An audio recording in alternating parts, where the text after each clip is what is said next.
ಬಿಟ್ಕಾಯಿನ್ದು ಒಂದು ಘಟನೆ ನಡೆದಿತ್ತು. ಅದರೊಳಗೂ ಕೂಡ ಇವರು ಸ್ನೇಹಿತರು ಭಾಗವಹಿಸಿದ್ದಾರೆ ಅಂತಕ್ಕಂಥ ಕಾರಣ ಇದೆ. ಅವ್ರನ್ನ ತನಿಖೆಗೆ ಒಳಪಡಿಸಿಲ್ಲ ಅಂತಕ್ಕಂಥದ್ದು ಇದೆ ಬಿಟ್ಕಾಯಿನ್.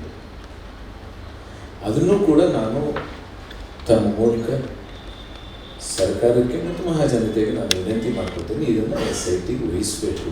ಖಂಡಿತವಾಗೂ ಕೂಡ ಇದನ್ನು SITಗೆ ವಹಿಸಬೇಕು. ಬಿಟ್ಕಾಯಿನ್ ಬಗ್ಗೆ ಯಾಕೆ ಅದಕ್ಕೆ ಸಂಬಂಧಿಸಿದ ಒಂದು ಸ್ಮಾಲ್ ಯೂನಿಟ್ ಒಂದು ನಡೀತಾ ಇತ್ತು.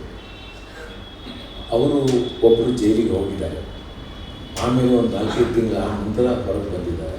ಅವ್ರ ಜೊತೆಗೆ ಯಾರ್ಯಾರು ಪಾರ್ಟ್ನರ್ ಇದ್ರು ಅನ್ನೋದು ಒಂದಷ್ಟು ಮಾಹಿತಿಗಳಿದ್ದಾವೆ, ಇವ್ರಿಗೆ ಸಂಬಂಧಪಟ್ಟವ್ರ ಮಾಹಿತಿಗಳಿದ್ದಾವೆ. ಅದನ್ನು ಕೂಡ ಹಣ ಹೇಗೆ ಮಾಡಬೇಕು ಅನ್ನೋದು ಒಂದು ಇನ್ವೆನ್ಷನ್ ಮಾಡೋದಿತ್ತು.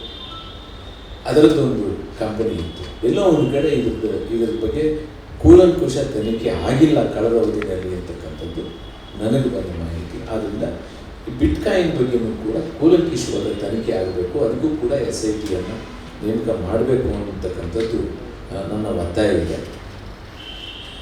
ಹಾಗೆ ಈ ತೀರ್ಥಹಳ್ಳಿ ಸುತ್ತಮುತ್ತ ಗೌರ್ಮೆಂಟ್ ಲ್ಯಾಂಡ್, ಮಠಗಳಿಗೆ ಸಂಬಂಧಪಟ್ಟ ಲ್ಯಾಂಡ್ನೆಲ್ಲ ಇವತ್ತು ಅವ್ರ ಕಡೆಯವರು ಪರ್ಚೇಸ್ ಮಾಡಿದ್ದಕ್ಕೆ ದಾಖಲೆಗಳಿದೆ, ಸಬ್ ರಿಜಿಸ್ಟ್ರಾರ್ ದಾಖಲೆಗಳಿದ್ದಾವೆ, ಆಗಿದೆ. ಅದರದ್ದು ಕೂಡ ತನಿಖೆ ಆಗಬೇಕು. ನಾವು ಅದನ್ನು ಸಂಬಂಧಪಟ್ಟ ಸಚಿವರಿಗೂ ಕೂಡ ನಾನು ಅದನ್ನು ನನಗೆ ಅನ್ಕೊಡ್ತೇನೆ. ಕೃಷ್ಣ ಬೈರೇಗೌಡರಿಗೂ ಕೂಡ ಅದನ್ನು ಅವರ ಮಂತ್ರಿಗಳಿಗೂ ಕೂಡ ನಾನು ಕೊಡೋದಕ್ಕೆ ತೀರ್ಮಾನ ಮಾಡಿದ್ದೇನೆ. ಅದರದ್ದು ಒಂದು ತನಿಖೆ ಆಗಬೇಕು ಅಂತಕ್ಕಂಥದ್ದು ನನಗೆ ತನಿಖೆ ಆಗಬೇಕು ಅಂತ